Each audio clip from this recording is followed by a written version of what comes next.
بسم اللہ الرحمن الرحیم۔ ایک آدمی شرابی تھا۔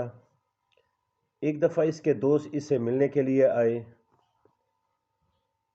اس نے ان کی خاطر تواضع کے لیے اپنے ایک غلام کو 4 دینار دے کر سودا سلف خریدنے کے لیے بھیجا۔ وہ بازار جا رہا تھا کہ رستے میں ایک جگہ ایک بزرگ کھڑے کہہ رہے تھے کہ جو آدمی جتنے دینار دے گا میں اس کے لیے اتنی ہی دعائیں کروں گا۔ اس غلام نے اس کو 1 دینار دیا تو اس بزرگ نے کہا کہ کون سی دعا کروں؟ کہا کہ میرا مالک مجھے آزاد کر دے۔ اس بزرگ نے اس غلام کے لیے ایک دعا کر دی، پھر دوسرا دینار دیا۔ انہوں نے پوچھا کہ بھائی اب کس کے لیے دعا کروں؟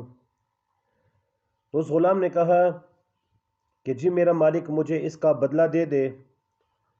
اس بزرگ نے یہ دعا بھی کر دی، پھر اس غلام نے اس کو تیسرا دینار بھی دے دیا۔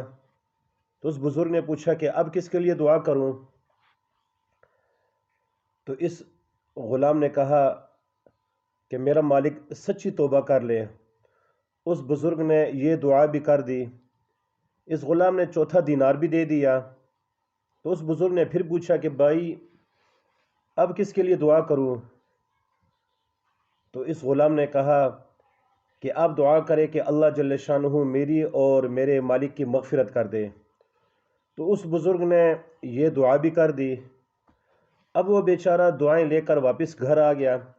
مالک نے پوچھا کہ کوئی چیز لائے ہو؟ تو وہ غلام کہنے لگا کہ جی نہیں۔ کہنے لگا وہاں تو مسئلہ ہی کچھ اور بن گیا تھا۔ اس نے پوچھا بھائی کیا ہوا، کیسے مسئلہ بنا؟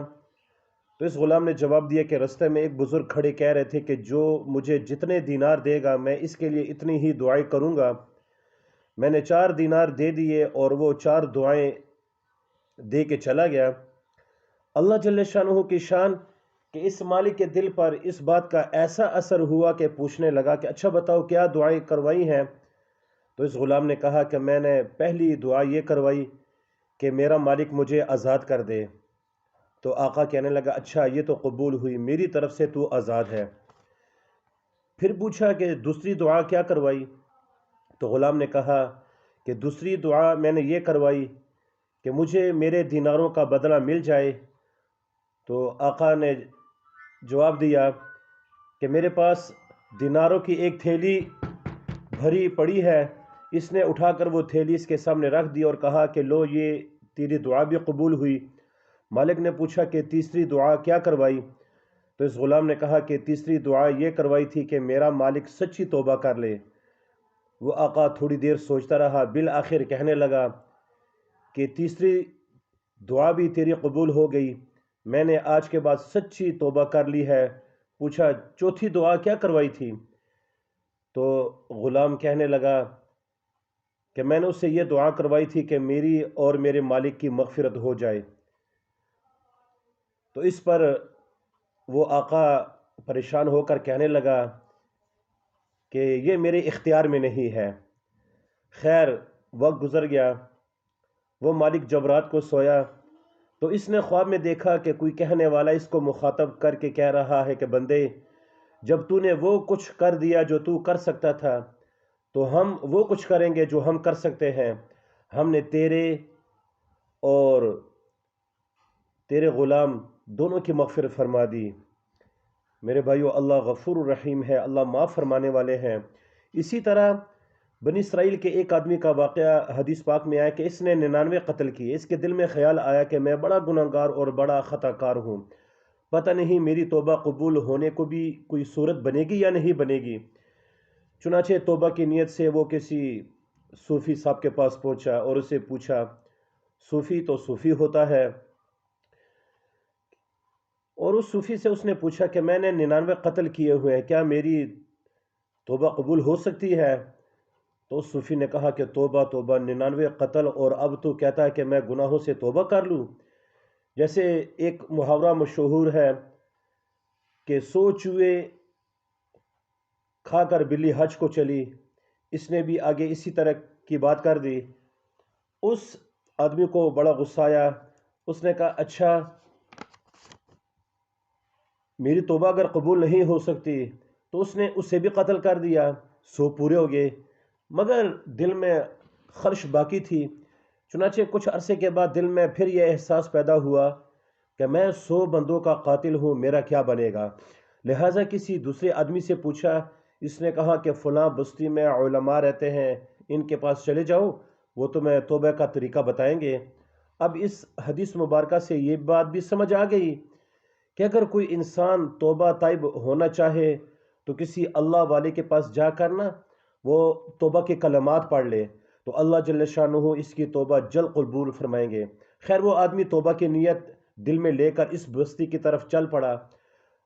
قضا کا فیصلہ کچھ اور تھا، رستے میں اسے موت آ گئی۔ اس کے پاس جنت والے فرشتے بھی اور جہنم والے فرشتے دونوں آ گئے، اور دونوں کی یہ کوشش تھی کہ ہم اسے اپنے ساتھ لے جائیں۔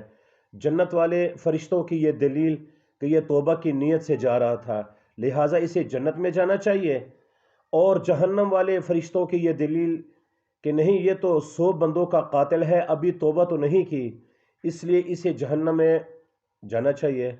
اب دونوں میں معاملہ طے نہیں پا رہا تھا۔ اللہ جل شانہ کے حضور فیصلے کے لیے بات پہنچی۔ اللہ سبحانہ و تعالیٰ نے فرشتوں سے ارشاد فرمایا کہ اے میرے فرشتوں، جنت والے بھی حق پر ہیں اور جہنم والے فرشتے بھی حق پر ہیں، لیکن یہ توبہ کی نیت سے گھر سے چل پڑا تھا، ذرا فاصلہ تو دیکھو، اگر یہ اس بستی کے قریب پہنچ گیا تھا جہاں اس نے توبہ کرنی تھی تو پھر جنت والے فرشتے لے جائیں، اور اگر ابھی تھوڑا سا ہی فاصلہ طے کیا تھا تو اسے جہنم والے فرشتے لے جائیں۔ نبی کریم صلی اللہ علیہ وسلم فرماتے ہیں کہ پروردگار عالم نے فرشتوں کو تو یہ حکم فرمایا کہ زمین کو بھی ساتھ ہی حکم کر دیا کہ اے زمین تو سکڑ جا۔ چنانچہ اس بستی کی طرف زمین سکڑ گئی۔ جب فرشتوں نے فاصلے کی پیمائش کی تو پتہ چلا کہ اسے موت تو وہاں آئی جہاں دونوں رستوں کے بالکل درمیان کی لائن بنتی تھی، مگر مرتے مرتے گرتے پڑتے اس کی لاش اگلی بستی کی طرف جا گری۔ بس اتنا فاصلہ توبہ کی بستی کے قریب ہونے کی وجہ سے رب کریم نے فرما دیا، چونکہ یہ توبہ والی بستی کے قریب ہو گیا تھا، اس لیے ہم نے اس کے گناہ معاف فرما کر اسے جنت عطا کر دی۔ سبحان اللہ۔ میرے دوستو، اگر مرتے مرتے بھی ہماری لاش توبہ کی بستی کی طرف جا کر گرے گی تو اللہ جل شانہ ہمیں معاف فرما دیں گے، اور اگر کوئی ہوش و حواس میں صحیح سالم، صحت بھی برابر ہے اور جوانی کی توبہ کرے تو میرے بھائیو، اللہ جل شانہ ہمارے گناہوں کو اور ہماری توبہ کو کیوں نہیں قبول کرے گا؟ کیوں ہمارے گناہوں کو معاف نہیں کرے گا؟ لہٰذا ہمیں وقت سے فائدہ اٹھا کر اپنے گناہوں سے سچی توبہ کرنی چاہیے۔ اللہ جل شانہ ہم سب کو آخرت کی فکر کرنے کی توفیق عطا فرمائے۔